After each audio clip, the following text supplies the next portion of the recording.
નમસ્કાર દર્શક મિત્રો, આપ જોઈ રહ્યા છો જનમિત્ર ન્યૂઝ. તો જોઈએ આજના મહત્વના સમાચારમાં. ભુજના દેસલસર તળાવની વધારતી વખતે જ આપ દ્વારા વિરોધ.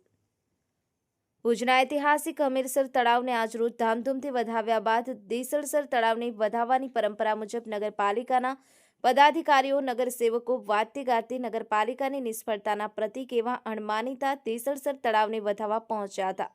જે અગાઉથી જ ઉપસ્થિત આમ આદમી પાર્ટીના ભુજના મહામંત્રી મામદભાઈ ખલીફા અને કાર્યકરોએ હાથમાં પ્લેકાર્ડ દર્શાવી વિરોધ પ્રદર્શન કર્યું હતું. આ સમયે શહેરીજન સંઘર્ષ મંચ ગુજરાતના મોહમ્મદ લાખા હિરજી મારવાડા પણ ઉપસ્થિત રહ્યા હતા. સિનિયર નગર સેવક શ્રી મનુભા જાડેજા, નરેન્દ્રભાઈ ઠક્કર, હનીફભાઈ માંજોટી, સાત્વિકદાનભાઈ ગઢવી, ઉપપ્રમુખ ઘનશ્યામભાઈ ઠક્કર દ્વારા આજના દિવસના ઉત્સાહમાં ભંગ ન કરવા સમજાવવામાં આવતા પ્લેકાર્ડ ડાઉન કરવામાં આવ્યા હતા અને તેમણે ટૂંક સમયમાં વિગતવાર વ્યવસ્થિત રીતે બેઠક કરી અને દેસલસર તળાવની સમસ્યા દૂર કરવાની ખાતરી આપી હતી. આજના કાર્યક્રમમાં આમ આદમી પાર્ટીના પશ્ચિમ કચ્છ પ્રભારી ડોક્ટર નેહલ વૈદ, ભુજ તાલુકા મહામંત્રી ખલીફા મોહમ્મદ હુસેન સાથે કાર્યકર્તાઓ યોગેશભાઈ વિસોડા, અસલમભાઈ રાયમા, અશરફભાઈ કુંભાર, ઉમરસિંહ અલ્તાફ, લતીફ કેવડ એ સાથે સામાજિક આગેવાનો ઉપસ્થિત રહ્યા હતા. Bureau report, Janmitra news. Ramesh સત્યની સાથે. આમ આદમી પાર્ટી તાલુકા મહામંત્રી. આજ રોજ અમે દેસલસર તળાવની જે ઓગની ગયો છે એને વધારવા માટે ભુજ નગરપાલિકાના તમામ અધિકારીઓને પહોંચી આવ્યા હતા, હોદ્દેદારો, એને વધારવા માટે ને ઓગની ગયો એના માટે ભુજવાસીઓને ખૂબ ખૂબ અભિનંદન. પણ સાથે સાથે અમારો વિરોધ એ હતો કે આજે છેલ્લા અમે 12 મહિનાથી નગરપાલિકાને રજૂઆત કરીએ છીએ. કલેક્ટર સાહેબને આવેદનપત્ર પણ આપેલ હતો ને જે મેન જે ઓગનજી છે તેનો રસ્તો પર બંધ કરીને વિરોધ કર્યો હતો કે એને વરસાદની પહેલે એને સાફ કરવામાં આવે.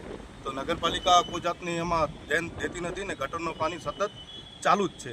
ને અમે છેલ્લા 9 મહિના પહેલાં 10 જાન્યુઆરીના કલેક્ટર સાહેબને નગરપાલિકાને રજૂઆત પર કરી. આજે છેલ્લા 9 મહિના થયા. 9 મહિનામાં આજે આ લોકો ખાલી જસ કાઢવા માટે જે વિધિ કરવાની આપણી આવે છે એ વિધિ કરીને ચાલી ગયા. અમે એનો સખત વિરોધ કરીએ છીએ કે નગરપાલિકા ખાલી જસ કાઢવા માટે આવે છે, બાકી મૂળ જે કામ કરવાનું હોય છે ભુજના લોકોને જે પ્રશ્ન છે.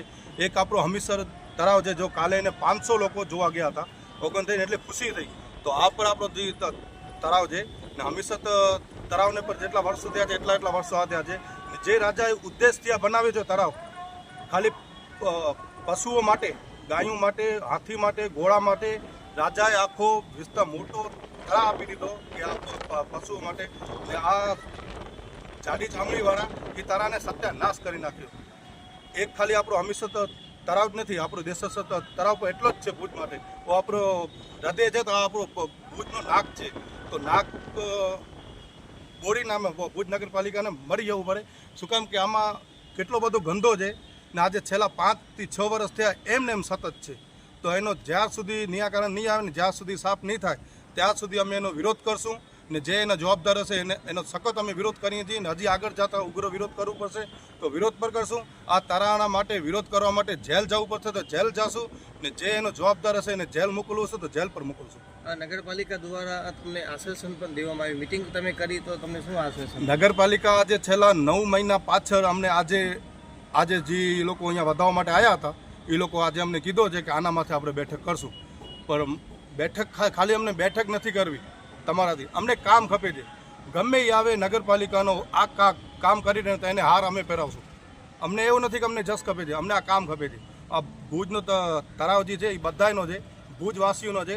તો અમારી પર જવાબદારી છે કે તમે કામ નહીં કરો તો અમને કરાવતા માટે આવે છે કામ. વિરોધ કઈ રીતે આપણે દર્શાવવામાં આવ્યો હતો? આજે જે વિરોધ તમે જે કરવામાં આવ્યો હતો વિરોધ કઈ રીતે વિરોધ કરવામાં આવ્યો હતો કે છેલ્લા આજે કેટલા વર્ષોથી આ દેસલસર તળાવની એવી હાલત છે, હવે સુધરે એના માટે અમે સતત વિરોધ કરતા રહીશું ને આવવાના સમયમાં કરશું. જેવી રીતે વિરોધ કરવાનો પ્રોટોકોલ હશે એ પ્રોટોકોલ પ્રમાણે અમે વિરોધ ચાલુ જ રહેશે અમારો.